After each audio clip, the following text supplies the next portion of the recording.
আসসালামু আলাইকুম। স্ক্রিনে দেখানো এই পার্টি ড্রেসটার পুরোটা সেলাই ভিডিও আজকে আপনাদের দেখাবো A to Z সবটুকু। তো প্রথমেই হচ্ছে আমি নিচের পার্টের রাউন্ড শেপটা সেলাই করে নিলাম। এবার আমরা উপরের বডির পার্টটা সেলাই করে নিব। তো উপরের বডির পার্টে হচ্ছে প্রথমে ইনারের কাপড়ের উপরে জর্জেট কাপড়টা রেখে যেকোনো এক সাইড ফাঁকা রেখে পুরোটা সেলাই করে নিব। সেলাই করার পর হচ্ছে ইনারের কাপড়টা জর্জেট কাপড়ের মাপ অনুযায়ী কেটে ছোট ছোট কাট আউট করে নিব। এবার হচ্ছে কাপড়টা উল্টিয়ে নেব। কাপড়টা উল্টিয়ে সুন্দর করে ভাঁজ করে হচ্ছে চাপ সেলাই দিয়ে দিব পুরোটাতে।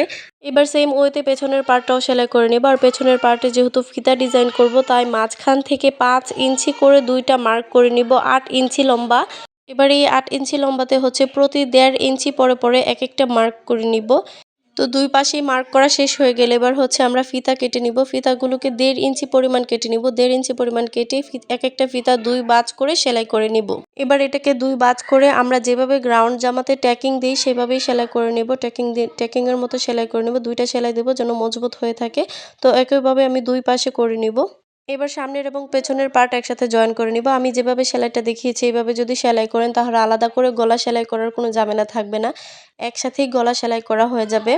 দুই পাশের শোল্ডার জয়েন করা হয়ে গেলে এবার আমরা কাপড়টাকে ফ্রন্ট পার্টে নিয়ে আসবো। নিয়ে এসে এবার হচ্ছে হাতা সেলাই করব। তো হাতাটাও আমি ওই একই নিয়মে সেলাই করব। প্রথমে সেলাই করে তারপরে উল্টিয়ে চাপ সেলাই দিয়ে দিব, তাহলে আর সুতা উঠবে না। এটা খুবই ভালো একটা ট্রিক্স, আপনারা ফলো করতে পারেন। এবার হচ্ছে দুইটা হাতা একই সাইজে মেপে সেলাই করে নিব। হাতা সেলাই করা হয়ে গেলে এবার হাতাটা শোল্ডারের সাথে জয়েন করে নিব। হাতা জয়েন করার সময় একটু ধীরে ধীরে সেলাই করতে হবে। যদি তাড়াহুড়ো করতে চান তাহলে কাপড় কুঁচকে যাওয়ার সম্ভাবনা থাকে।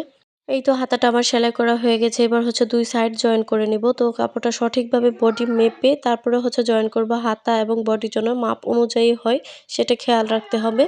তো আমার উপরের বডির পার্ট একদম সেলাই কমপ্লিট। এবার হচ্ছে নিচের পার্টটা আমি সেলাই করে নিব। নিচে হচ্ছে জর্জেট কাপড়ের সাথে ইনারের কাপড়টা একসাথে সেলাই করে উল্টিয়ে নিয়েছি। এবার হচ্ছে আমি দুই সাইড জয়েন করে নেব। তো দুই সাইড জয়েন করার জন্য অনেকেই হচ্ছে একসাথে জয়েন করে ফেলেন, তাহলে কাপড়টা কুঁচকে থাকে। আমরা প্রথমে হচ্ছে জর্জেট কাপড়টা জয়েন করব, তারপর হচ্ছে সিল্ক কাপড়টা জয়েন করব, তাহলে আর কুঁচকে থাকবে না। তো এভাবে সেলাই করে নেবেন। আপনারা একটু খেয়াল করলেই দেখতে পারবেন কিভাবে সেলাই করেছি। ভিডিওটা স্পিড আমি বাড়িয়ে দিয়েছি, নয়তো দেখা গেছে 10-12 মিনিট হয়ে যাবে, আপনারা তখন আর দেখতে চাইবেন না। তো আমার উপরের পার্ট নিচের পার্ট দুইটাই সেলাই করা হয়ে গেছে। এবার হচ্ছে দুইটা আমি একসাথে জয়েন করে দিব। জয়েন করার আগে অবশ্যই দুইটা পার্ট একসাথে মেপে নিবেন, কারণ যদি পরে লং বেশি হয়ে যায় কিংবা শর্ট হয়ে যায় তাহলে প্রবলেম হতে পারে। তাই অবশ্যই মেপে নিবেন কতটুকু মেজারমেন্ট আপনি রাখতে চান সেটা অনুযায়ী। তো কথা বলতে বলতে আমার অলমোস্ট জামাটা রেডি হয়ে গেছে। আপনাদের সাথে অবশ্যই আমি ফাইনাল লুকটা শেয়ার করব। এই জামাটা আমার পার্সোনালি খুবই পছন্দ হয়েছে। নরমালি তো আমরা যেই কাপড় দেই সেটারই ইনার দেই, কিন্তু এইটাতে হচ্ছে কাস্টমার আপু আমাকে বলেছিল যে আপু আমার হচ্ছে রেড কালার ইনার দেবেন, ওর উপরে হচ্ছে ব্ল্যাক কালার দেবেন, যেন দুইটাতে কম্বিনেশনটা অনেক বেশি সুন্দর হয়। আসলেই অনেক সুন্দর হয়েছে, আমি নিজেও বুঝতে পারিনি যে এতটা সুন্দর হবে। তো এবার হচ্ছে ফাইনাল সেলাই। এবার একদম নিচের যে পার্টটা ওইটা সেলাই করে নিব। বোরকাতে আমরা যেরকম চিকন সেলাই দিই ওরকম সেলাই দিয়ে এটা হচ্ছে সেলাই করে নিব।